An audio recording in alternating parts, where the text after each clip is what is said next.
ಬಡದು ಹೇಳಿದ್ರು ಡಾಕ್ಟರ್ ಶಿವಕುಮಾರ್ ಅವರು ಮೈಸೂರು ಧಾರವಾಡ ಹೋಗ್ಬಿಡ್ತಾರೆ. ಮತ್ತು ಇನ್ನು ನನಗೆ ರಾಷ್ಟ್ರ ಪ್ರಶಸ್ತಿಗೆ ಭಾರಿ ಟ್ರೈ ಮಾಡಿದ್ರು. ಹಾಗೆ ಇದು ರಾಜ್ಯ ಪ್ರಶಸ್ತಿ ಇತ್ತು.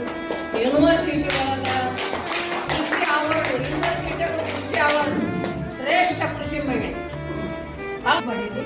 ಸ್ವಲ್ಪ ಶುಗರ್ ಆಗಿರೋದ್ರಿಂದ ಇದನ್ನ ಯೂಸ್ ಮಾಡೋದ್ರಿಂದ ನನಗೆ ಕಾಲು ಕೈನೂ ನೆಟ್ಟಗೆವು. ಆಮೇಲೆ ಮಾಡ್ತಾವ್ರಿ ತಾಮ್ರದ್ದು ಇದನ್ನ ತರ್ಸ್ಕೊಂಡ್ ನಾನು 2000 ಕೊಟ್ಟು ಅದು ಪಟ್ನಿ ಹಾಕಂತ ನಾನು ನೀರು ಇದು ಮಾಡ್ತೀನಿ. ಒಂದು 10 ನಿಮಿಷ ಒಂದು 2 ನಿಮಿಷ ಅಂತ ಮಾತಾಡ್ತಾನೆ. ಅಲ್ಲಿ ಹೋದ್ರೆ ನನಗೆ ಎಷ್ಟು ಕಂಟ್ರೋಲ್ ಆಗಿಬಿಡ್ತಾರೆ. 200